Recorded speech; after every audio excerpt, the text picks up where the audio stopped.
सुरेंद्र सिंह जी, आप कुछ जोड़ना चाहते थे, बताइए। विश्लेषण हम लोग कुछ भी कर सकते हैं, लेकिन जनता में जब आप जाएंगे तो 3-4 महत्वपूर्ण बातें हैं दीपक भाई। पहली चीज है महंगाई, जो पहले डायन थी, आज की डेट में वो विकास हो गई है या डार्लिंग हो गई है, मुझे नहीं पता। आप 110 रुपए का लीटर पेट्रोल खरीद के और 100 रुपए लीटर का पेट्रोल खरीद के और क्या नाम डीएपी की दुगना दाम दे करके, दवाइयों के दुगने दाम दे करके, खाद्य तेल के दुगने दाम दे करके अगर कोई पॉलिटिकल एजेंडा अमित शाह जी आ रहे हैं, सेट कर रहे हैं, तो वो डरी हुई भाजपा को सिर्फ और सिर्फ अपने छल से, प्रपंच से, कपट से और मायावीपन से अजेय बनाने की कोशिश कर रहे हैं। भारतीय जनता पार्टी चुनाव हार चुकी है महंगाई के फ्रंट पर, भारतीय जनता पार्टी चुनाव हार चुकी है बेरोजगारी के फ्रंट पर, भारतीय जनता पार्टी चुनाव हार चुकी है कहीं ना कहीं कानून व्यवस्था के फ्रंट पर। भारतीय जनता पार्टी हर फ्रंट पर चुनाव हार चुकी है और उसी हारी हुई भारतीय जनता पार्टी को सिर्फ हौसला अफजाई करने के लिए जो अमित शाह साहब आए हैं, दीपक भाई, कुछ भी कर लें, लेकिन बधाई हो सुरेंद्र राजपूत जी, शपथ कब लेंगे? नहीं, हमें हारी गई तो बधाई ले लो आप। मैं आपको जी, अरे तो आपको भी मंत्री बनाएंगे ना दीपक भाई, क्यों चिंता कर रहे हैं? सर मैं संतरी प्रमुख ठीक हूं, मंत्री मुझे रहोगे मंत्री पद आप, की जरूरत नहीं, सूचना प्रसारण। मैं संतरी ठीक हूं, आपने इतनी बार हरा दिया तो नहीं, मुझे लगा नहीं, पूछ लो शपथ कब हो रही है। वो नहीं जी आप कभी चिंता कभी मत टांग भी कीजिए, खींचना चाहिए उनको आपकी। भी हराएंगे और उनके साथियों को भी हराएंगे। ठीक है, मैं सीधा नहीं, डॉक्टर अजीज खान उनको के भी पास चलता हराएंगे हूं। और उनके साथियों को भी सीधे हराएंगे। डॉक्टर अजीज खान, फिर अपराजिता जी जवाब देंगे। और महंगाई एक ऐसा मुद्दा है जो आम लोगों के जबान पर है, उसी सवाल का जवाब अपराजिता जी से लेंगे। डॉक्टर अजीज खान बताइए, आपके लिए कौन सा सबसे बड़ा मुद्दा होने वाला है यूपी चुनाव के अंदर? देखिए दीपक जी, इस बार मुद्दों का भरमार है। अभी अमित शाह जी ने कहा साहब कि जो वादा किया था योगी जी ने 90% काम पूरा कर दिया। मैं तो ये जानना चाह रहा हूं, सिर्फ रंग बदलने को और नाम बदलने को अगर काम पूरा कहते हैं तो इसका मतलब काम पूरा हो गया, मैं संतुष्ट हूं पूरी तरह से। ठीक है, सबसे बड़ा जो मुद्दा है आज, वो सबसे बड़ा मुद्दा है महंगाई। आज महंगाई, आप भी पीड़ित होंगे, आप भी, आपका परिवार है, आप खुद अंदाजा लगाएं कि क्या स्थिति है। आज आप समझिए पेट्रोल, डीजल, खाने पीने के सामान किस कदर बढ़ गए हैं, एक बात। दूसरी बात, दूसरा मुद्दा जो बड़ा मुद्दा है बेरोजगारी। आज जो युवा है ना, वो बड़ी उम्मीद के साथ बीजेपी को वोट दिया था और उसको उम्मीद थी कि सरकार आएगी और उसका काम करेगी और बेरोजगारी दूर करेगी। तीसरा जो अहम मुद्दा है किसान। आज किसान को देखिए, निहत्थे किसान को, उसको कुचला जा रहा है। सबसे बड़ी बात है, किसान का कहा था आय 2 गुना कर देंगे, साहब किसान को ही नष्ट किया जा रहा है।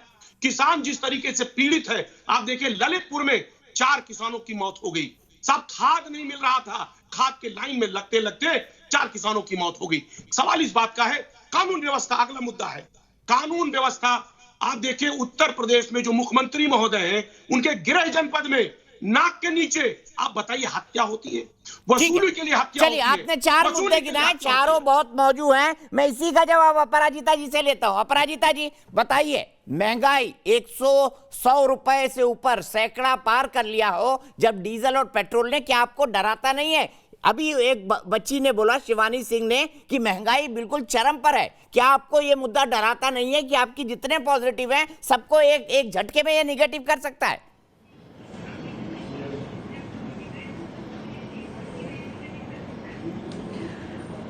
देखिए, मैं कह दूं कि विकास एक प्रक्रिया है और ऐतिहासिक गलतियों को सुधारने में समय लगता है। उन 13 वर्षों की बात करें तब इन 5 वर्षों की आप बात करें, अभी तो 4.5 वर्ष ही हुए हैं। तो 4.5 वर्षों में योगी जी ने जिस तरह से काम किया है, मुझे लगता है भारत के मानचित्र पर उत्तर प्रदेश को एक बहुत ही महत्वपूर्ण स्थान उन्होंने दिया है। और अधिकांश लोग, 22 करोड़ लोग हैं, अधिकांश लोग इस बात को समझते हैं, सराहते हैं और स्वीकार करते हैं। देखिए, ऐसा है कि आप किसी भी क्षेत्र में उत्तर प्रदेश के परफॉर्मेंस को ले लें, आप ईज ऑफ डूइंग बिजनेस में देख लें, हम देश में दूसरे स्थान पर हैं। हमारी स्थिति बड़ी खराब थी 2017 के पहले। सब बातें मान रहा हूं, मैं जैसा कि अमित शाह जी ने कहा, आपने भी मैं तो ये कह रहा हूं कि जो 100 रुपए से ऊपर पेट्रोल और डीजल है, क्या ये आपको डरा नहीं रहा है? क्योंकि आम आदमी इसको लेके कंसर्न है, आम आदमी इसको लेके प्रभावित है, आम आदमी इसको लेके डरा हुआ है, जो आपका कोर वोटर है।